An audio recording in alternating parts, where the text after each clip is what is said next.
우리가 비전 캠프를 준비하면서 오늘은 그 캠프의 시작이자 전야제와 같은 시간으로 말씀으로 살아나라 Live by the Word라는 제목으로 우리 하나님 말씀 함께 나누기를 원합니다. 오늘날 우리가 살아가는 세상에서는 삶에 대한 이 수많은 가르침과 또 지혜와 지식을 주는 여러 가지 정보와 책들이 많이 있습니다.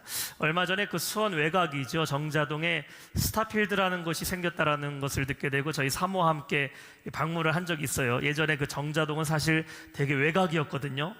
거기 쪽에서 우리 사시는 성도님들도 계시지만 수원역 그쪽의 외곽에 스타필드라고 엄청 큰 이 쇼핑몰이 생겼다고 해서 한번 가보게 됐어요.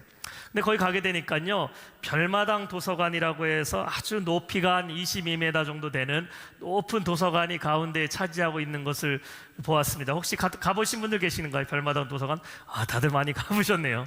갔더니요, 4층부터 7층까지 높이가 약 22m 정도 되고요, 그 안에 책들은 약 6만 권 가까이 되는 책들, 각 분야별로 다양한 책들이 전시되어 있는 것을 보게 되었습니다. 그리고 누구든지 거기 와서 그 도서관에 있는 책들을 마음껏 꺼내서 볼 수 있게 이렇게 해 놓았더라고요.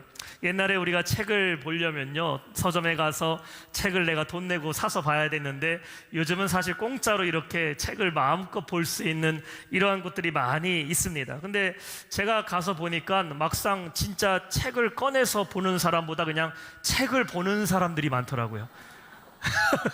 책 꺼내서 읽는 사람보다 야, 도서관 책 많다, 책하고 사진 찍는 사람들이 훨씬 많은 거. 저도 책은 안 보고 책만 보다 왔어요. 야, 책 진짜 많다.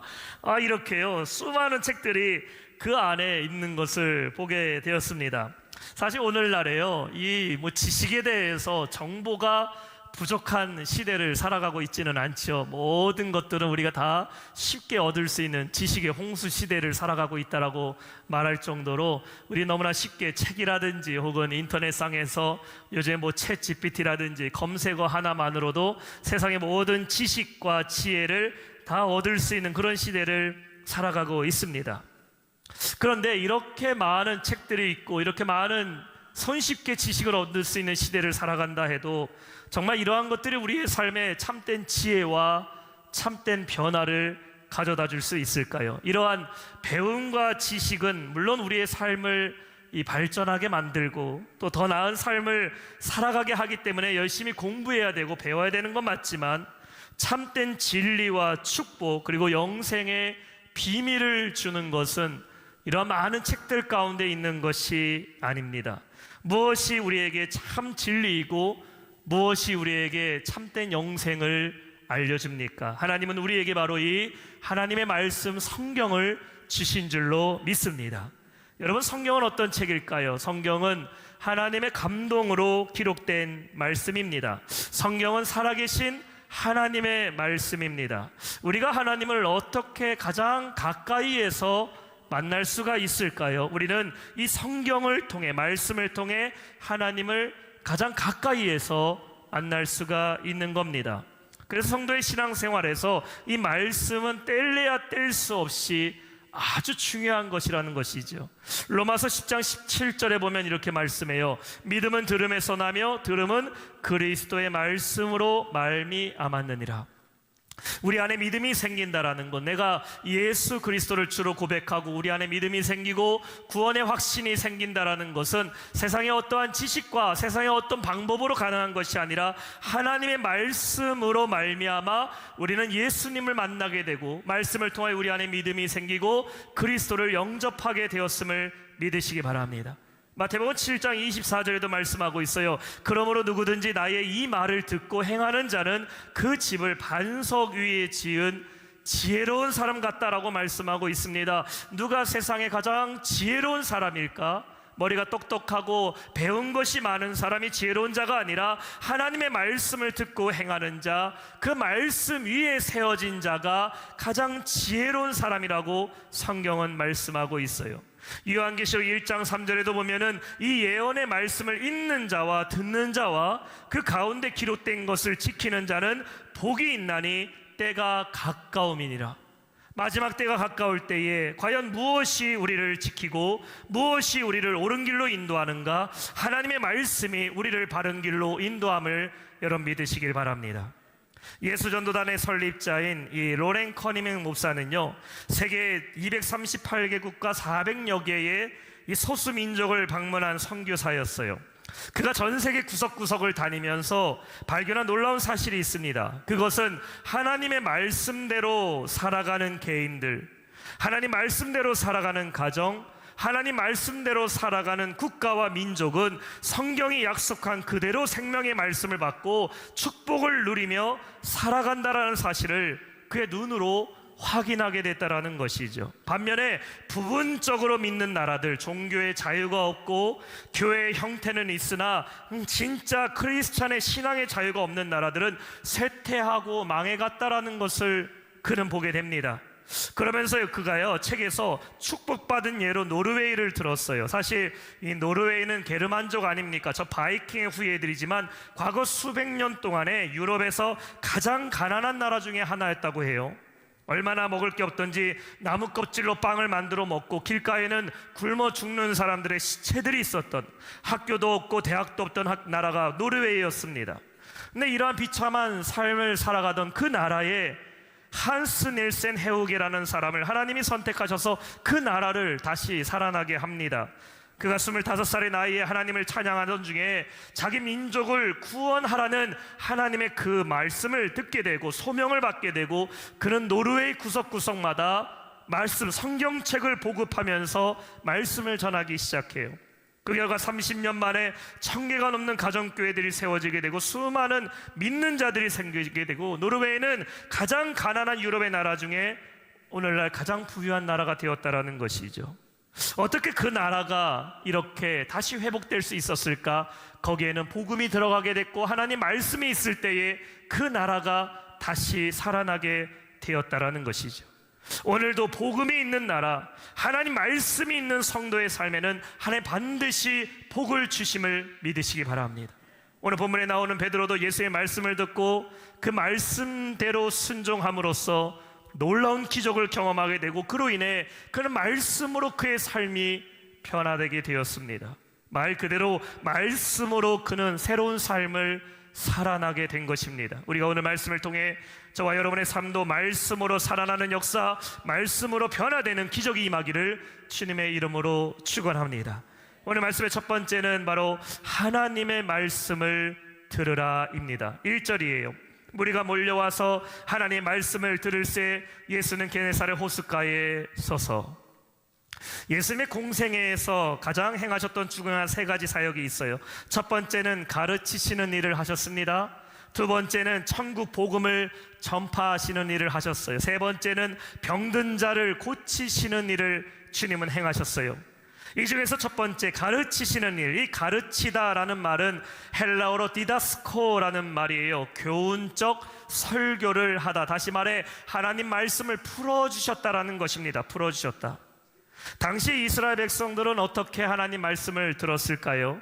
회당에서 율법학자들이요, 서기관들이 모세의 의자라고 하는 그 높은 의자에 앉아서 율법 즉 토라를 읽는 것만을 백성들은 들어야 됐습니다. 두루마기로 된 그 율법을 딱딱하게 읽기만 하니 사실 백성들은 이 율법이 무슨 뜻인지도 모르고 이것이 나에게 무슨 의미를 주는지도 모르고 그냥 듣기만 했습니다.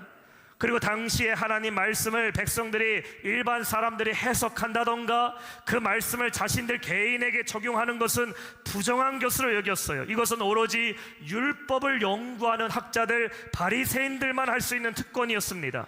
근데 예수님께서 이 땅에 오셔서 백성들에게 어떻게 율법을 가르치십니까? 오늘 성경 보면 가르치셨다라는 것이죠. 하나님 말씀을 풀어서 알려주셨어요. 마가복음 1장 22절에 이렇게 말합니다. 무사람이 그의 교훈에 놀라니 이는 그가 가르치시는 것이 권위 있는 자 같고 서기관들과 같지 아니함일러라. 예수님의 말씀을 듣다 보니 백성들 안에 변화가 일어나기 시작합니다. 회당에서 율법학자들이 말하는 딱딱하고 이해하기 힘든 말씀이 아니라 그 말씀이 우리와 연관되어 있고 그 말씀이 나에게 주시는 말씀이구나, 그들의 말씀이 귀에 들려오기 시작했어요. 그리고 말씀을 듣다 보니까 백성들 안에 무엇이 생기기 시작합니까? 말씀이 믿어지기 시작해요. 하나님의 말씀이 그들의 심령을 변화시키는 살아있는 말씀이 되었다라는 것이에요.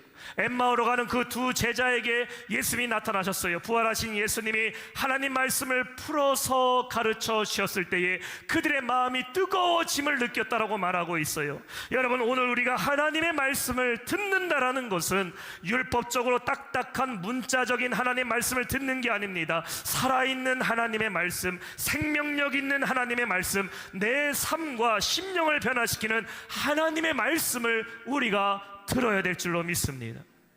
히브리서 4장 12절에는 이렇게 말씀하고 있어요.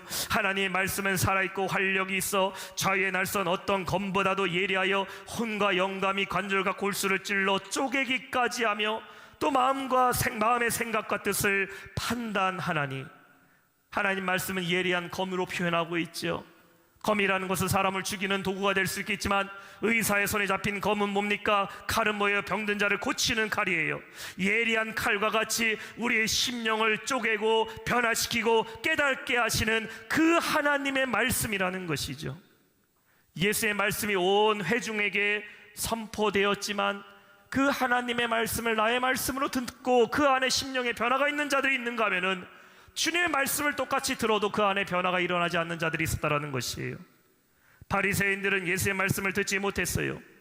귀가 없어서 듣지 못한 게 아닙니다. 그들의 마음에 주의 말씀을 듣고자 하는 그 마음이 없었다라는 것이죠. 그러나 니고데모는 주의 말씀을 듣고 그는 다시 회복되고 다시 살아나고 내가 다시 거듭난다라는 것이 무엇인지 그 말씀이 자신의 마음을 두드리는 것을 깨닫게 됐어요. 반응이 두 가지로 나눠지게 됩니다. 주의 말씀을 듣는 자와 듣지 못하는 자예요.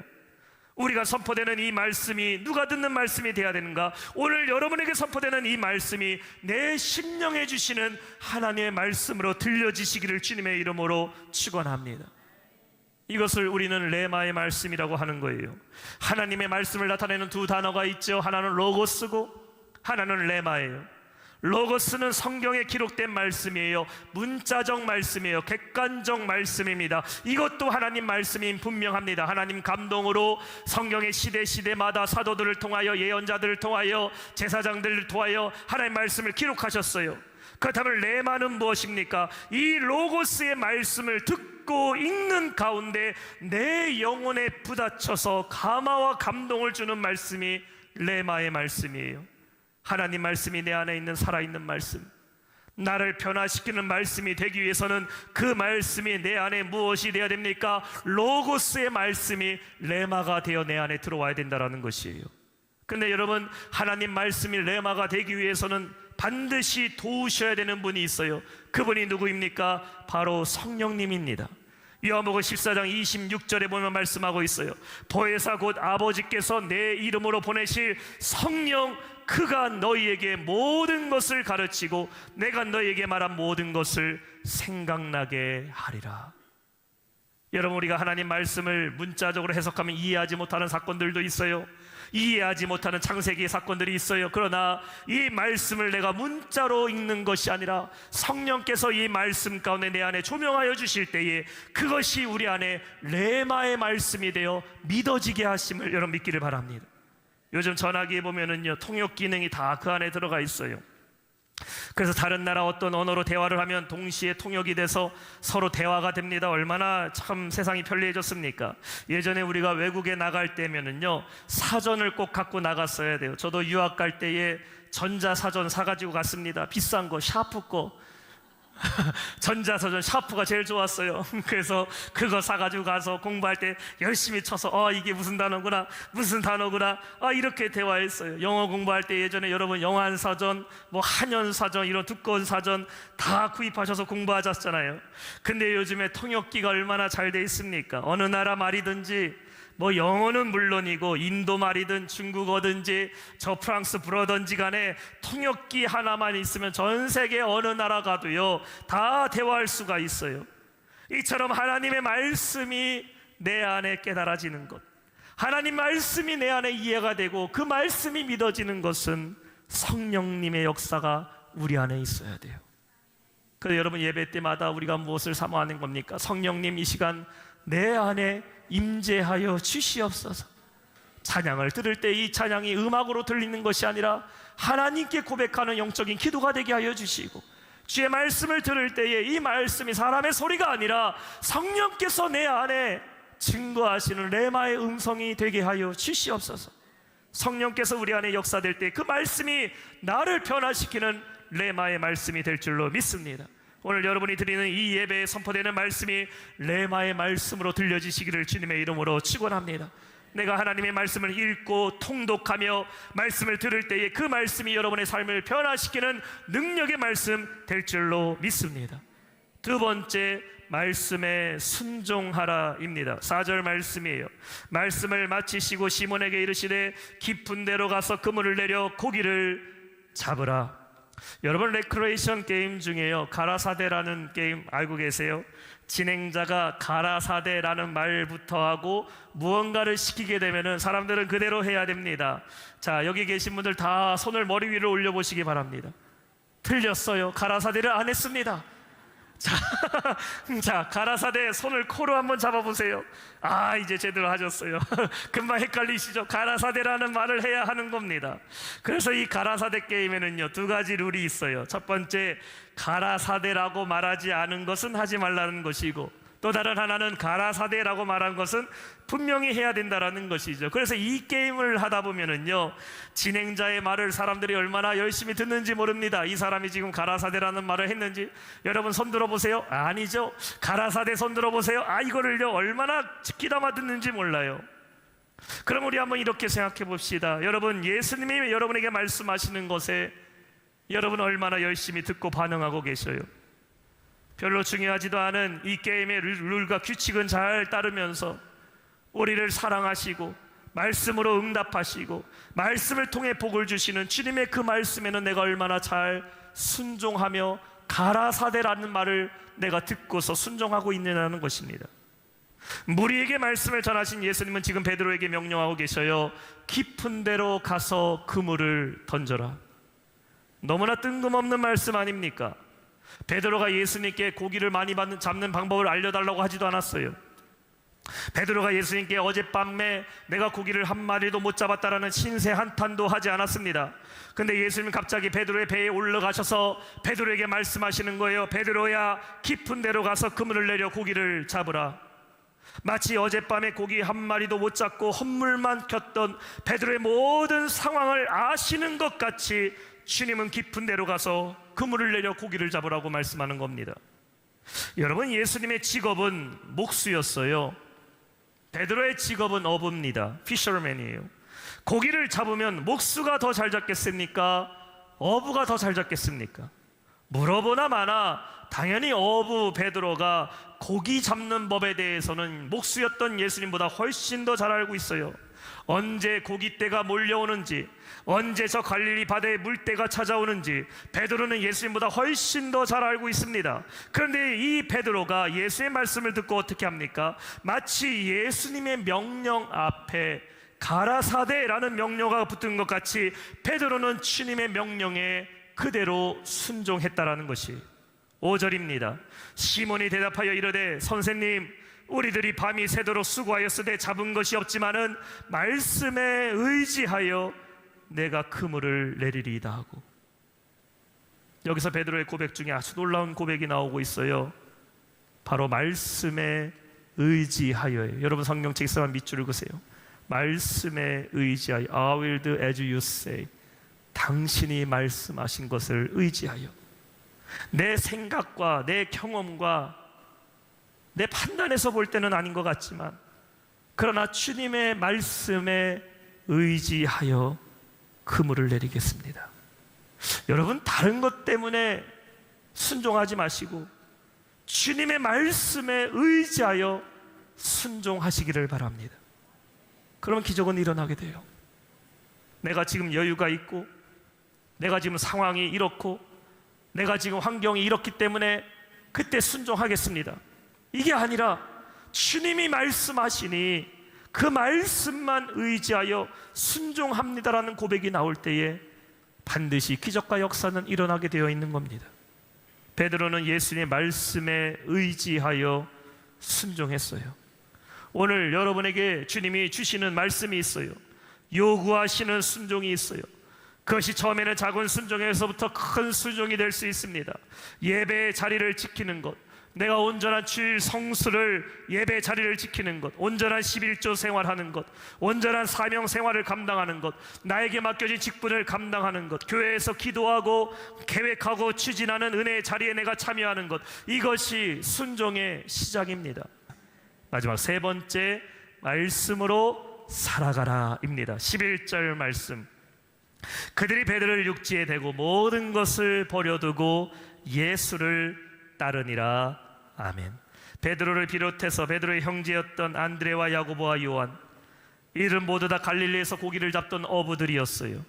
예수님을 만나지 않았다면 이들의 삶은 그냥 갈릴리 바다에서 물고기 잡던 어부로서의 삶을 끝났을 것입니다. 어부가 잘못됐다라는 것이 아니에요. 인생의 평생 고기를 하루 잡고 하루 먹고 사는 일에 만족할 것 같은 그들의 인생에 오늘 예수님을 만나게 되고 그의 말씀에 순종함으로써 이제 그들은 어떤 사람이 됐어요? 고기 잡는 어부에서 사람에게 복음을 전하는 사도로서의 삶을 살아가게 됩니다. 하루하루 인생에 소망 없이 살던 그들에게 영원한 하나님 나라의 소망을 두고 살아가는 자들이 된 것, 하나님의 복음을, 말씀을 받은 자가 이제 그 말씀으로 살아가는 자들이 되었다라는 것이, 어떻게 이들의 삶이 이렇게 변하게 되었을까? 하나님 말씀을 듣고 그 말씀에 순종했더니 말씀으로 살아가는 자가 되었다라는 것이, 오늘 우리의 삶이 이렇게 돼야 돼요. 여러분, 하나님 말씀을 듣고 그 말씀에 순종하면 우리는 말씀으로 살아가는 삶이 됨을 믿으시기 바랍니다. 주의 말씀은 우리의 길이 되고, 주의 말씀은 내 빛이 되고, 주의 말씀이 나를 인도하는 삶을 살아갈 때에 그 말씀이 우리를 채우시고 그 말씀으로 우리를 다시 일으켜 세워주실 줄 믿습니다. 유명한 피카소의 작품 중에 값을 매길 수 없는 매우 가치 있는 예술품이 있는데 황소머리라는 작품이에요. 황소머리. 자, 저 작품을 보면은 두 가지 재료가 쓰였어요. 쓰레기장에서 얻은 낡은 자전거입니다. 자전거의 안장과 자전거의 핸들 두 개를 갖다 붙여놓고 황소머리를 만들었어요. 누가 봐도 여러분 집에 가서 낡은 자전거 다 만들 수가 있어요. 그런데요, 여러분이 만든 것은 값이 안 나가지만 피카소가 만든 거는 값을 매길 수 없도록 고가의 가격이 됐어요. 이 무슨 차이입니까? 누가 만드는가에 따라서, 누가 시작했는가에 따라서 그 가치가 달라지는 겁니다. 위대한 작가인 피카의 손에 닿았을 때에 쓰레기장에 버려졌던 고물 자전거가 놀라운 가치를 발휘하게 됐어요. 우리의 인생에 주의 말씀을 대하고 주의 말씀대로 살아가면은 우리의 인생의 가치가 바뀌어요. 버려진 인생이 예수님 만나면 삶의 능력이 생기는 겁니다. 베드로는 전날 밤에 실패했어요. 고기 한 마리도 잡지 못하는 그의 인생의 실패를 보게 되었을 때 주의 말씀에 순종했더니 주님이 그에게 길을 보여주셨어요. 실패한 인생에 예수님 만나면 변화가 일어나요. 실패한 인생에 주님이 계시면 큰 축복을 경험하게 될 줄 믿습니다. 사랑하는 성도 여러분, 말씀으로 살아가는 성도 되시기를 축원합니다. 하나님 말씀에 순종하는 믿음으로 살아서 우리의 삶 가운데, 나의 가정 가운데, 직장과 사업장에 하나님 주께서 말씀하여 주시고 주님 나에게 주신 그 말씀대로 변화되고 승리하는 삶으로 살아가는 성도 되시기를 주님의 이름으로 축원합니다. 미국의 백화점의 창시자이며 백화점의 왕이라 불린 존 워너메이커는 탁월한 판단력과 아이디어, 이 경연 능력으로 인정받는 사람이었어요. 그가 87세의 나이에 사업가로서는 60년을 맞은 기념 행사에 한 기자가 그에게 이렇게 물어봅니다. 존 워너메이커, 당신이 지금까지 투자한 것 중에 가장 성공적 투자가 무엇입니까? 라는 그 기자의 질문에 그는 이렇게 대답해요. 내가 10살 때에 $3 75센트를 주고 가죽 성경 한 권을 구입했습니다. 이것이 내 인생에 있어서 가장 위대한 투자였습니다. 그 성경이 오늘의 나를 만들었습니다. 내가 주의 말씀을 의지하며 살아갈 때에 우리는 하나님의 놀라운 능력을 경험하게 될 줄로 믿습니다. 이 살아있는 말씀으로 살아나는 우리 모든 성도 되시기를 주님의 이름으로 축원합니다. 오늘 말씀 맺겠습니다. 오늘도 주님은 우리에게 말씀하고 계셔요. 하나님 여러분에게 다양한 방법, 다양한 채널을 통해 하나님은 여러분에게 말씀하십니다. 오늘 이 주일 예배 때에 목사님의 입술을 통하여 전해드리는 하나님 말씀을 통해 우리에게 말씀하고 계시고, 여러분 갖고 있는 이 성경책, 이 하나님 말씀을 읽을 때에 이 말씀을 통해 하나님 우리에게 말씀하셔요. 내가 기도할 때에 하나님은 기도 중에 나에게 음성으로 심령 가운데 말씀해 주십니다. 그 하나님 말씀을 들어야 돼요. 말씀은 귀로만 듣는 게 아니에요. 심령으로 들어야 돼요. 내 안에 깨달음이 있어야 됩니다. 이것이 바로 레마의 말씀이에요. 로고스의 말씀이 레마의 말씀으로 나에게 들려올 때 비로소 우리는 믿음이 생기는 거예요. 그리고 그 말씀 들었다면 여러분 순종하시기 바랍니다. 오늘 베드로가 고백한 것처럼 주의 말씀에 의지하여 그물을 내리리이다. 다른 사람의 말은 내가 의지할 수 없으나 전능하신 하나님, 나의 구원자 되시는 주의 말씀에 의지하여 순종하면 반드시 기적은 나타나게 될 줄로 믿습니다. 오늘 하나님이 여러분의 심령 가운데 주신 말씀이 있어요. 순종을 원하시고 나에게 실천하라 요구하시고 때로는 회개하라고 말씀하시고 깨달으라고 말씀하신 주의 음성을 순종하세요. 그럼 우리는 말씀으로 살아가는 겁니다. 말씀이 이끄는 대로, 주님 말씀하시는 대로 순종하며 나아갈 때에 베드로를 사람 낳는 어부로 부르신 것 같이 우리의 삶을 하나님의 영광을 위한 삶으로 살아가게 하실 줄로 믿습니다. 이 말씀으로 살아나는 우리 모든 성도 되시기를 주님의 이름으로 축원합니다.